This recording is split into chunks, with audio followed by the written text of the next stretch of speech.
So I'm going to start, I'm going to try and do the derivation of the MOS structure once again. Um, let's see if this is clearer to you guys, okay? So let's begin with what the problem is. So we all understood that the MOS cap basically has four regions of operation. You have accumulation, you have one point which is known as the flat band. So at flat band, there is no voltage drop across the oxide. So all the bands are flat. Then you hit into depletion, and then you go into inversion, right? And so ideally, if you look at this, in the case where you have a P substrate, as your applied voltage increases, you go from accumulation to inversion. So this is for a P-type substrate. And for an N-type substrate, because we're going to be dealing with holes there, this is how it will work. That is, for an N-type substrate, as you increase the voltage, you're going to go from inversion into accumulation, right? So that is, it will, and an N-type substrate gets inverted at a negative voltage on the gate. A P-type substrate gets inverted at a positive voltage on the gate, because in the P-type substrate, when you're inverting, you're bringing electrons to the surface. So you need to apply a positive voltage on the gate. In an N-type substrate, inversion, you're bringing in holes to the surface. Hence, you need to apply a negative voltage on the gate, right? Now, the question here we want to understand is, suppose I am in depletion region of the MOS cap, and I've applied a voltage Vg to the gate with respect to the substrate. Whenever we talk about voltages, it's always with respect to some other node, right? There is no concept of a potential. It's always a potential difference. So whenever we talk about a voltage in electronics, we'll talk about a voltage applied with respect to a reference point. In this case, I'm applying a gate voltage with respect to the substrate. And I want to understand, how do I calculate the depletion layer width? So this is my problem. So I want to derive the model, right? When I'm doing modeling, this is what I want to do. Suppose I apply a voltage to the gate.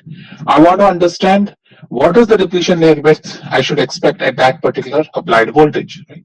So we all know that if you think about a MOS capacitor, this is your metal, this is your oxide, and this is your semiconductor.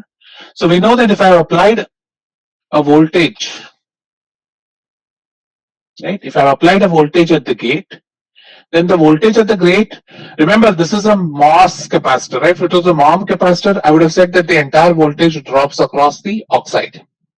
But in this case, because one side of the oxide has a semiconductor, which is also a dielectric, you can say that the total voltage drop in the total applied gate voltage drops partially in the oxide and partially in the semiconductor, right? So when I think about the total voltage drop, I can say that some of it drops in the oxide and some of it drops in the silicon, right? So now what I need to find out is, so knowing this, so if I can find out an expression for Vox as a function of XD or W, if you go by the textbook, it calls the depletion with W. And if I find an expression for the voltage drop in V in the semiconductor as a function of the depletion width, then essentially I get one equation which connects the applied gate voltage to a depletion width, and using that I can solve to get the depletion width for any given voltage, right? So let's do that. So let's go back. So let's assume we are in depletion. So when we are in depletion, what does the charge profile look like? So in depletion,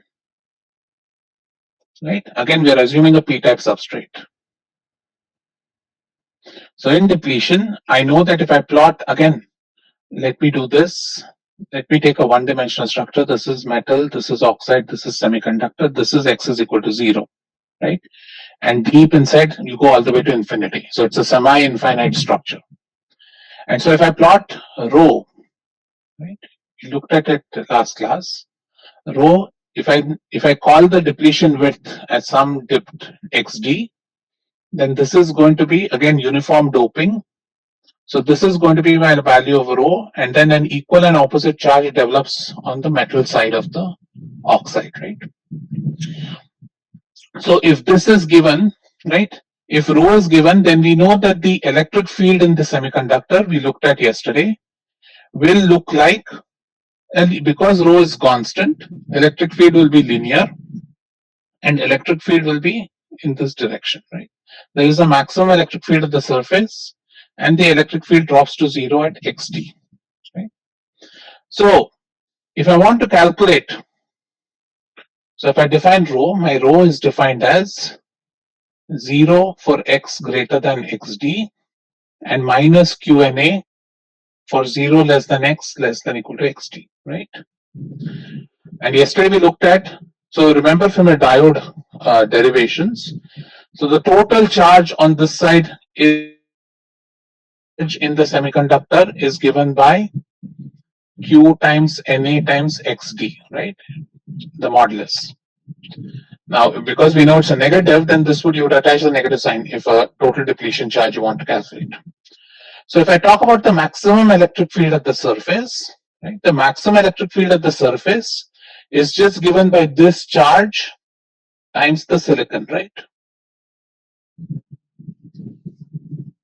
Or you can go through the analysis. We can integrate this once and then, so if you integrate rho once and then do the mathematics, you'll get this. In other words, this can be defined as the total depletion charge divided by epsilons, right? And this has a unit of field. Charge by dielectric constant has a unit of field, right? Now, why is the surface electric field important? So again, key things to remember in mind. Now, when in the MOS cap, you see basically that the field is maximum at the oxide silicon surface. Keep this in mind when we start doing MOSFETs. I will emphasize why that becomes a problem. Because what happens is, remember when we did diode also, I told you, the region of maximum electric field is the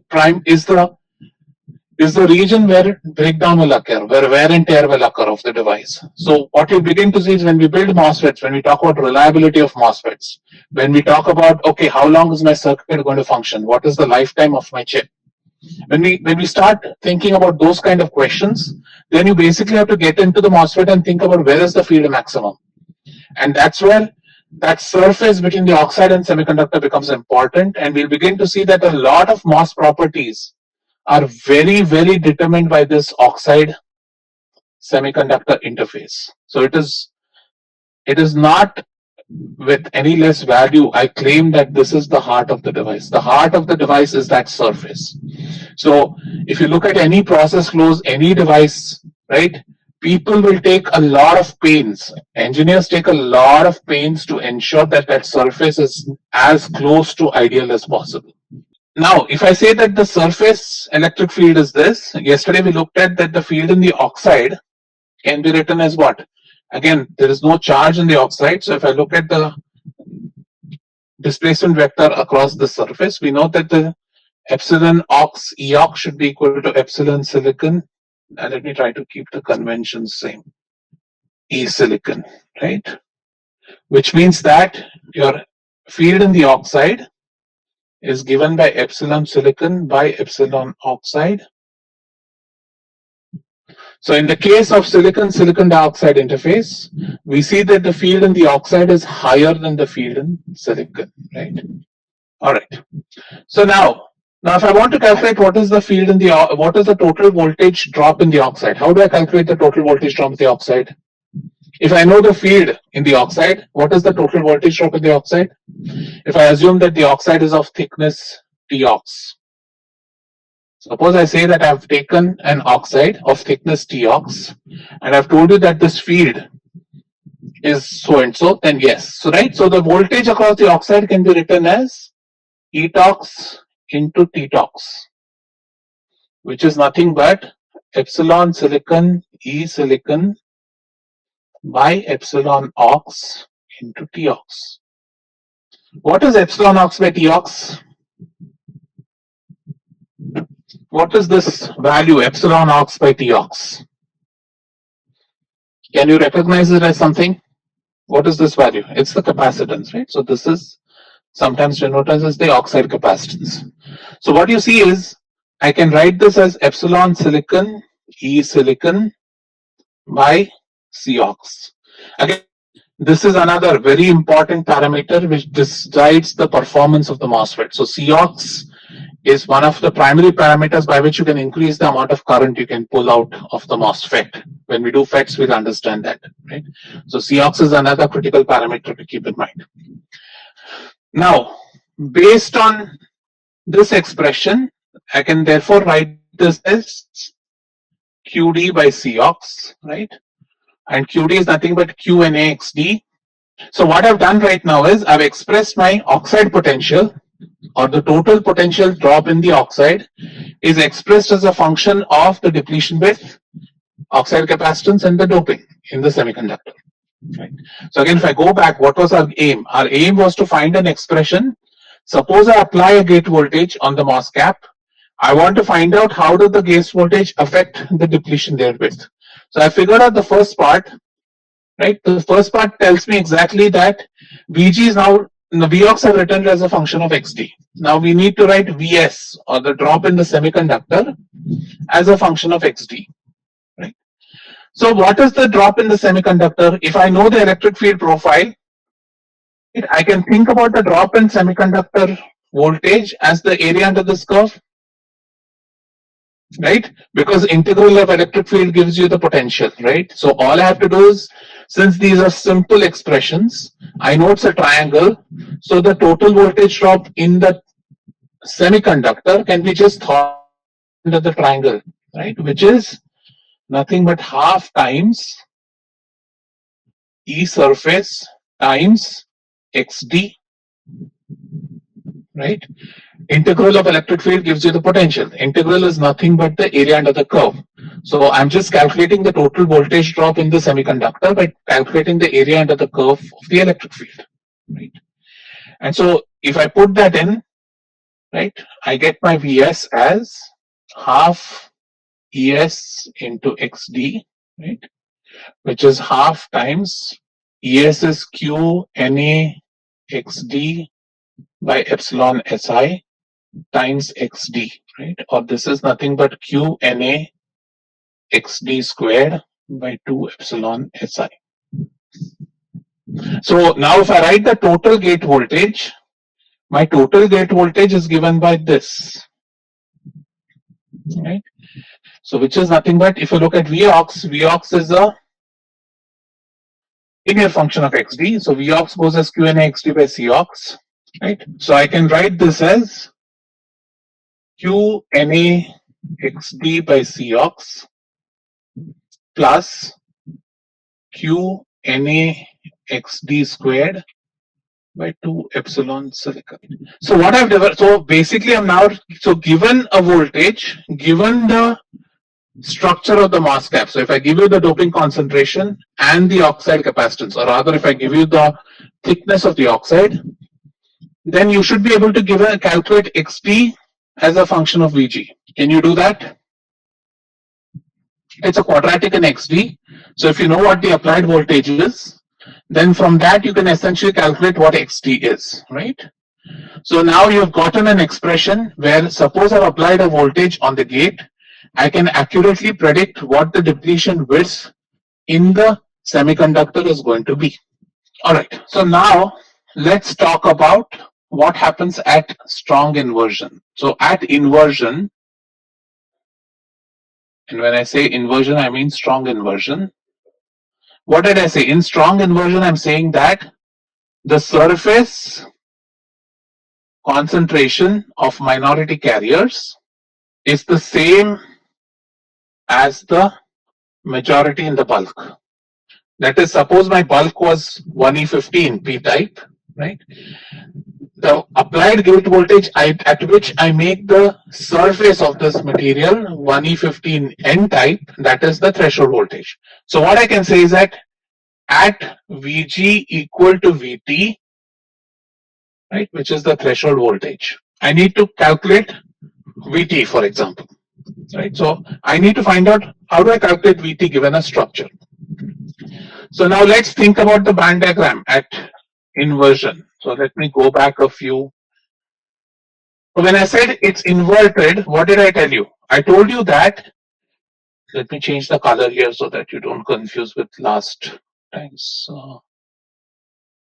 So at inversion, I told you that the total this gap, right? This is the deep inside the semiconductor. EI minus EF is the gap between EI and EF and is dictated by NA, right? So if I were to calculate EF minus EI, how would EI minus EF deep inside the semiconductor is nothing but KT by Q ln of NA by NI, right? So what I'm saying, I'm calling VG at VG equal to VT, right? I'm saying that the distance of the Fermi level from EI at the surface is the same as what it is deep inside the surface, just on the other side of EI, right? So this is the point. So at this point, we said that EF minus EI in this case should be EI minus EF in the bulk, right? Right there, we wrote that. So in this case, what can you say the total band bending? What is the total voltage drop in the semiconductor? Suppose if I call this gap, let's suppose I call EF minus EI or EI minus EF in the bulk, the absolute value. Suppose I call it at some phi f. So at Vg equal to EVT, what is Vs equal to? Anybody? What is the total voltage drop in the semiconductor at threshold voltage? How do you calculate the band bending, right? So the band bending is 2 phi f by q. Very good. So what you can say is that suppose I call this EF by EI minus EF by q as phi f, right, in terms of electron volts. Then at Vt, the total voltage drop in the semiconductor is 2 phi f, correct? So let's go back to our expression of Vt. Right? What we are saying is that at this point, we are saying Vs is equal to 2 phi f. So Vs is equal to 2 phi f. We know from that we can calculate xd at inversion, and this is generally known as the maximum depletion rate. We'll talk about why it's maximum in a bit, but let me finish this. And this is at inversion, and that is given by solving this expression, right? You know Vs is in terms of this, so I can write my 2 epsilon Si times 2 phi f by QNA under the root, right? So this is the maximum depletion width I can create in the semiconductor, in the MOS cap. Now why it is maximum, as I said, wait a couple of minutes, we'll answer that. So for now, let's assume this is maximum. So at Vg equal to Vt, this is my depletion width in the MOS cap. And so from that, how do I calculate what the value of Vt is, right? So I'll say that Vt is equal to Vs is not so Vs plus Vox, right? Now Vs is given by 2 phi f here. So at Vg equal to Vt, Vs is 2 phi f. Now Vox can be written as, we just said QNA XD by Cox. And XD we calculate as a function of 2 phi f, right? So we can write this as QNA by Cox times square root of 2 epsilon Si 2 phi f by QNA. Or in other words, I can write my Vt as 2 phi f plus, I'll take this QNA into the square root, 1 by Cox square root of 2 epsilon Si QNA. Phi f, we just said is KT by Q ln of Na by Ni. So now what you see here is, given the doping concentration in the substrate and given the oxide thickness, I can come up with a voltage which is known as a threshold voltage, which tells me that beyond this gate voltage, I have created an inversion layer in the MOS cap. Right? So what I'm going to say is, for Vg greater than Vt, an inversion layer exists. Now let's talk about how the profile of the charge looks like, right? What I'm going to try and do for you guys now is, let's assume, so if you look at the MOSFET if you look at the semiconductor side of the MOSFET, this is your EC, this is your EV, this is your EF, right? And this is your oxide. Okay. And let me call this, and this is EI. Okay. So what I want to do is, I want to basically plot what the charge density looks like in the semiconductor as a function of the total band bending in the semiconductor. I'll call that sum phi s. So as a function of phi s, I want to find out how the charge profile looks like. Let's start seeing, let's assume that, so at Vs equal to 0, it was a flat band. So at flat band, there were no electric fields nowhere, so the charge was 0. So if I plot Q as a function of Vs, it was 0 right here at flat band. So this is your flat band voltage. Now as I start applying, so if I'm going to now look at how charge looks like as a function of Vs, right? As I start applying a positive voltage on the gate, remember, gate voltage is positive. Only part of the gate voltage falls in the semiconductor. So what you see is that as you keep increasing your gate voltage, you see your charge profile looks something like this. Or in other words, remember XD, if you look at the voltage drop in the semiconductor, the voltage drop in the semiconductor goes as a function of xt squared, whereas the total charge goes as a function of xd. So what you see is that this total charge as a function of Vs has a square root dependence in depletion, right? Remember, Vs is proportional to xt squared, and Qs, or the charge in the semiconductor, is proportional to xt, right? So if I'm going to plot charge as a function of Vs, I'm going to have a parabolic dependence, right? So what you see is that this charge starts increasing and rises parabolically towards this one point, which is 2 phi f at inversion. So it will go through a point phi f. So when I say that the drop in the semiconductor is phi f, what can you say about EI versus EF at the surface? If I say that the total voltage drop in the semiconductor is phi f, what can you say about EI and EF at the surface? EF is equal to EI. Very good, right? So basically what's happening is, as I'm applying more and more voltage on the gate, I'm pulling the gate down, right? Because I'm applying a positive voltage on the gate, so I'm pulling the gate down, which means I'm pulling the surface down. So what's happening is EF is creeping closer and closer to the EI at the surface. So that would be the point EF. So below phi f, right, the surface will be a depleted p-type substrate. Once the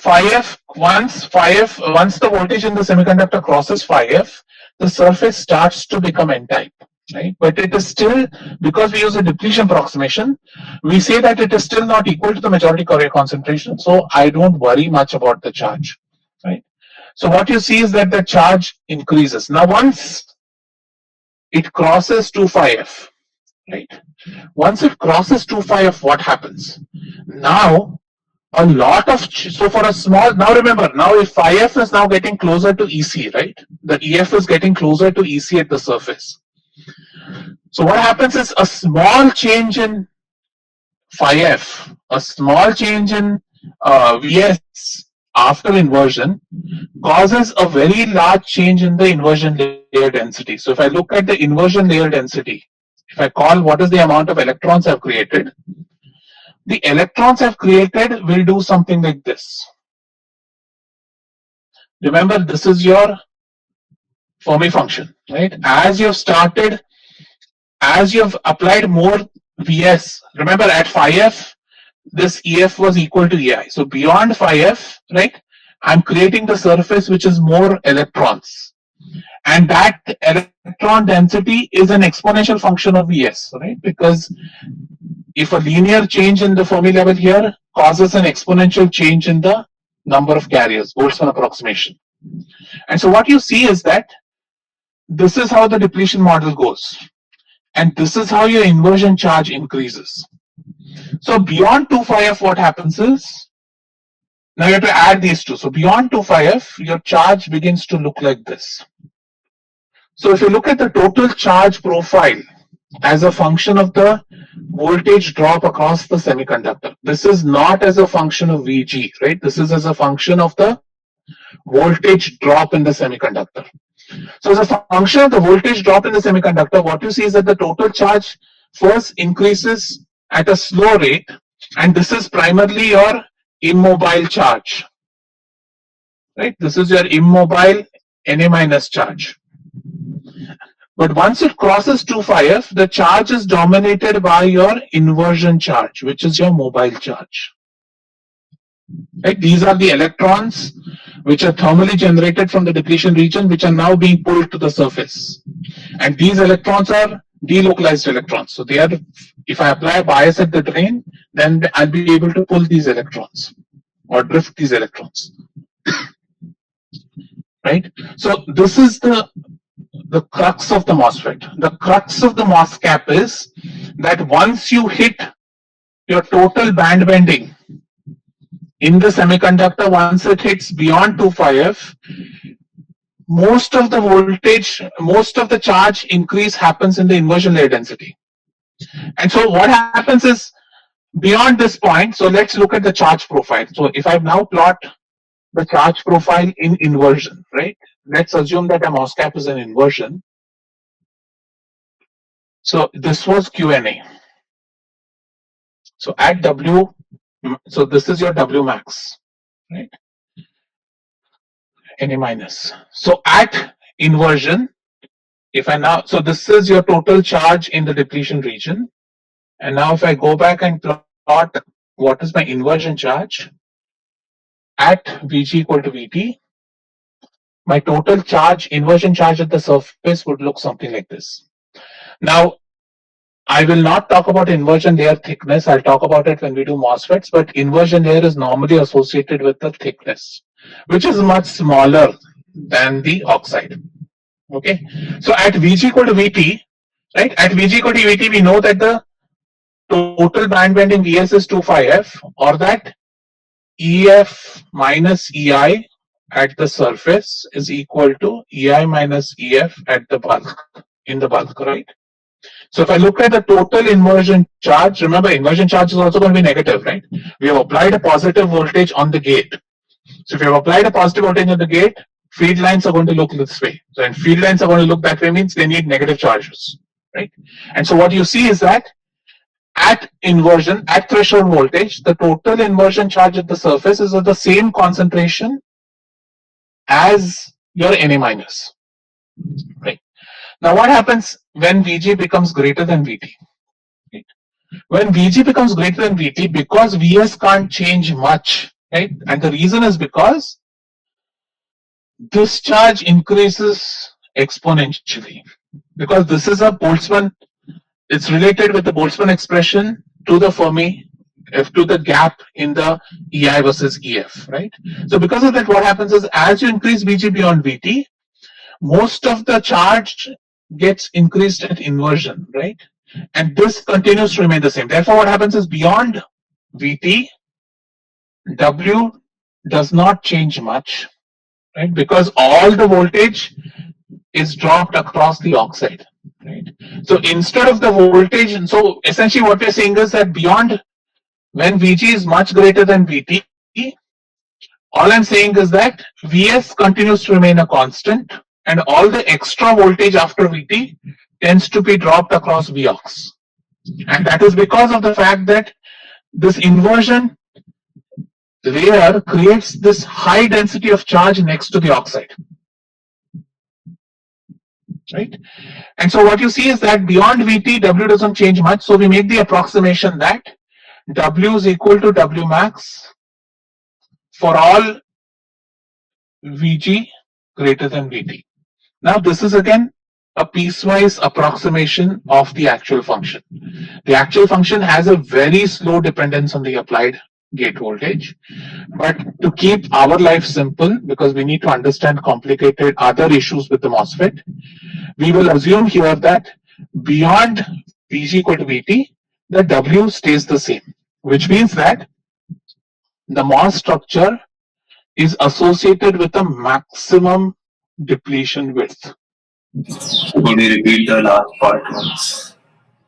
Yeah, so all I meant is that again, as I keep increasing the voltage beyond Vt, what happens is as I keep increasing the voltage beyond Vt, more and a small change in EF minus ES. So remember, at Vt, EF is sitting here, right? You bent the bands down. So even if EF increases by 10 millivolts here, you will see a huge change in the charge because it goes as exponential of EF minus EI by KT, right? So a 10 millivolt charge causes a 10 millivolt by 26 millivolt, right? So if you keep increasing to more than that, you'll see huge charges coming up. So what happens basically is that as you increase your voltage beyond Vt, lot of the inversion charge density rises much rapidly than the depletion charge density. So remember, this is depletion charge, right? This charge is the immobile. So we sometimes call this as the depletion charge. This is the immobile charge caused because of Na minus. So as you keep increasing your voltage beyond Vt, right? This doesn't move much. Most of the charge increase is happening at the inversion layer. And because of that, what happens is that this depletion width doesn't move. And so what you end up getting is that you end up getting a maximum depletion width, which is got at Vg is equal to Vt. So what we'll say is that W max is whatever the depletion width was at Vg is equal to Vt, and once you increase Vg beyond Vt, W does not change. So W continues to remain the same. All the extra voltage that you have applied will all fall across Vox, and that's because Q inversion keeps increasing. So if Q inversion keeps increasing, right, then you'll end up seeing that Vox will keep increasing because Vox is a constant. As we increase Vg, are new electrons being generated in the semiconductor? It's not a question of new electrons being generated. Electrons are being generated by thermally, right, in the depletion region. It's just that because of the higher electric field now built in the oxide, more electrons get pulled to the surface. My doubt is, it's a p-type semiconductor. There aren't many electrons here, right, at the beginning.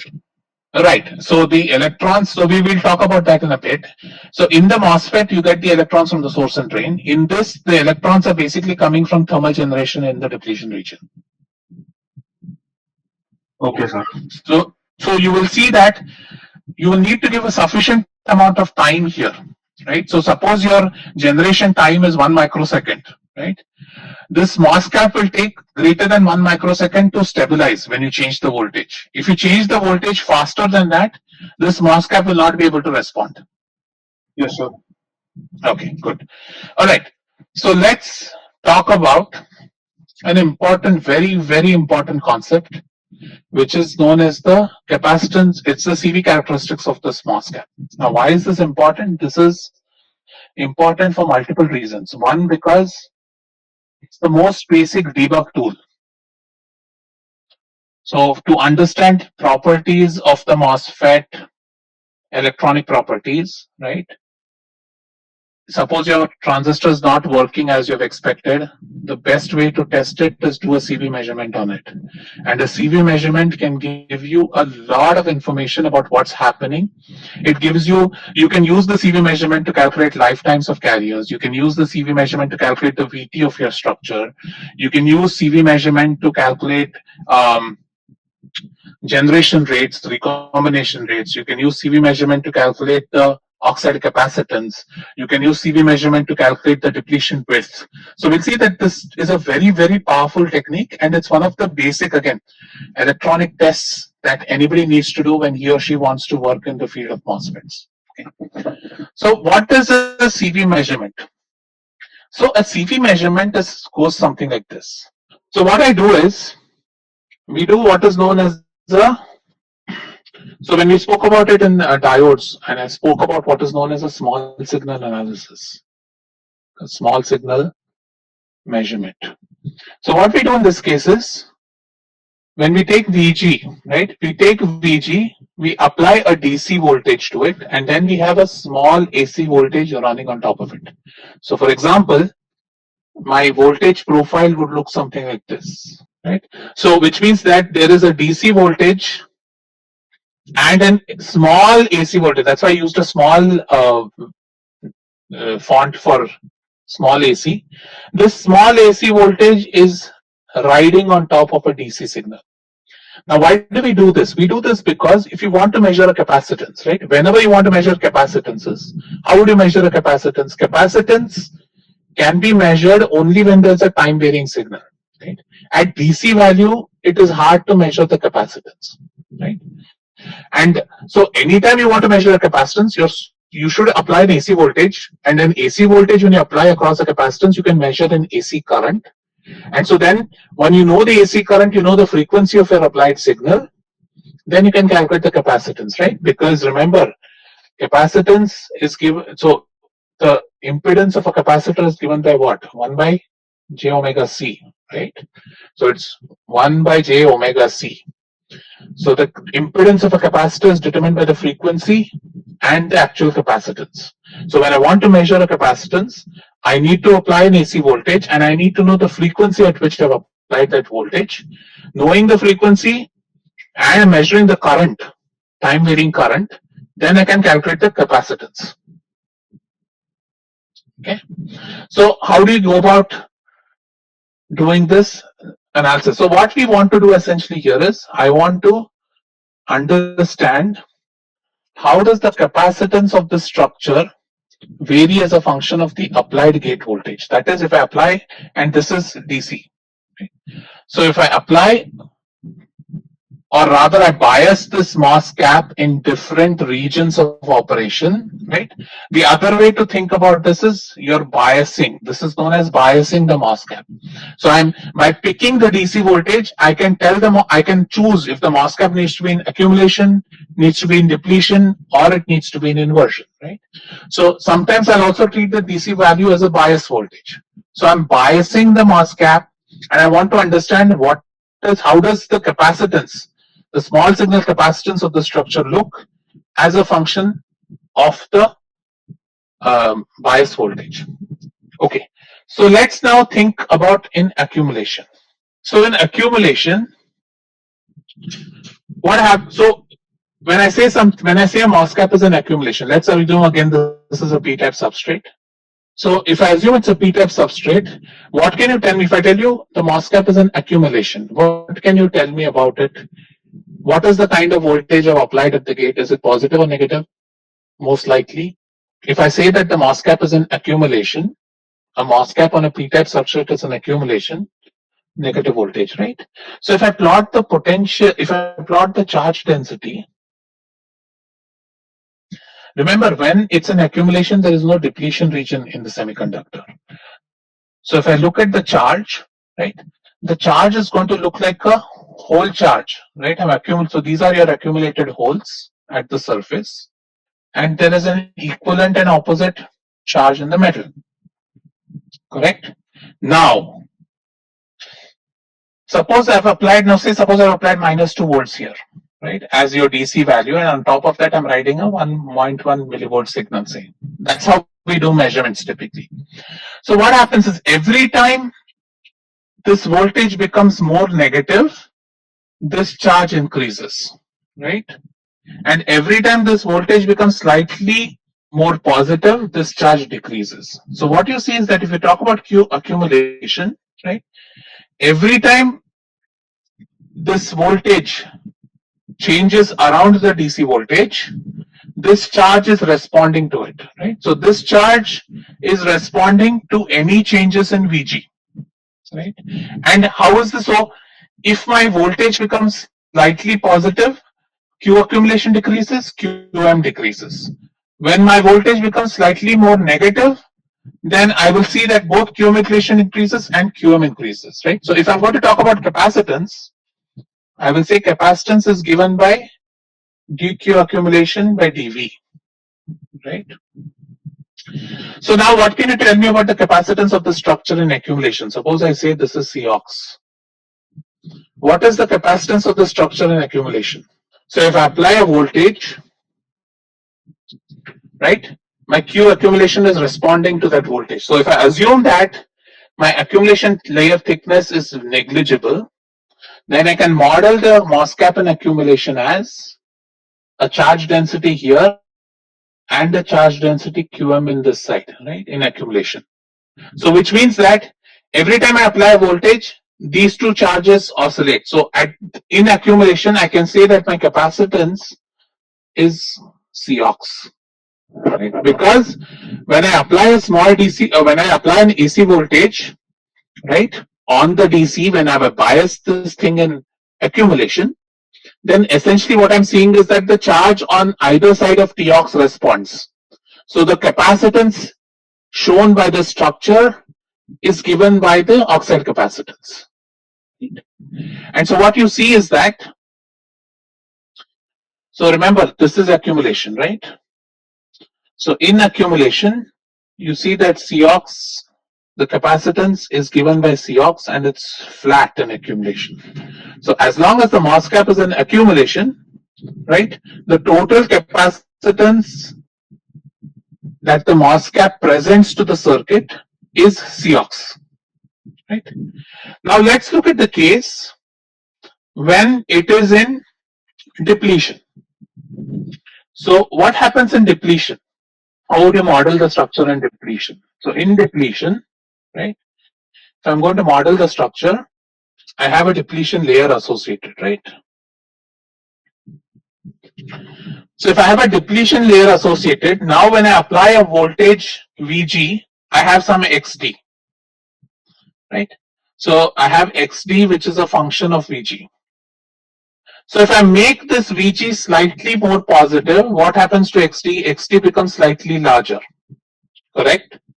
And when I make this VG slightly negative, XD becomes slightly smaller. So what you see is that as I apply the voltage, right, as I apply a voltage between these 2 points, remember this all becomes bulk. So as I apply a voltage between these 2 points, I begin to see that the charge that responds to this voltage is at a distance of Tox in the oxide and a distance of XD in the silicon away, right? So I can model this as two capacitors. One is a Cox capacitance in series with a semiconductor capacitance. Again, remember, a depletion layer, when we talk about depletion layer, you guys have done it in your PN junctions. A depletion layer is always associated with a capacitance, right? Because you have the edge of the depletion layer which is responding to the applied voltage. Correct? So what you see here is, in depletion, I can think of the structure as two capacitors in series. And if there are two capacitors in series, what is the effective capacitance for two caps in series? 1/1 Cox plus 1/. Correct. So it is. And what can you say about this as a in comparison to Cox? Is this going to be greater than Cox or less than Cox? Less, right? Because it's a parallel combination. So what you see is this is less than Cox. And how much less is it compared to Cox depends on the value of Cs. Right? So what you see is now, if you go back to this graph, right, you see that as I push it into depletion, I will begin to see this capacitance go down. Why does this capacitance go down? Because as I apply more voltage, my XT increases, so my CS decreases, and hence my C effective also decreases, right? Just combination, just looking at the expression for C effective, right? So as my XD increases, or other logical way to think about it, as XT increases, the interface which is responding to the change in voltage gets pushed farther away from the metal side, right? And so therefore, the effective capacitance keeps going down.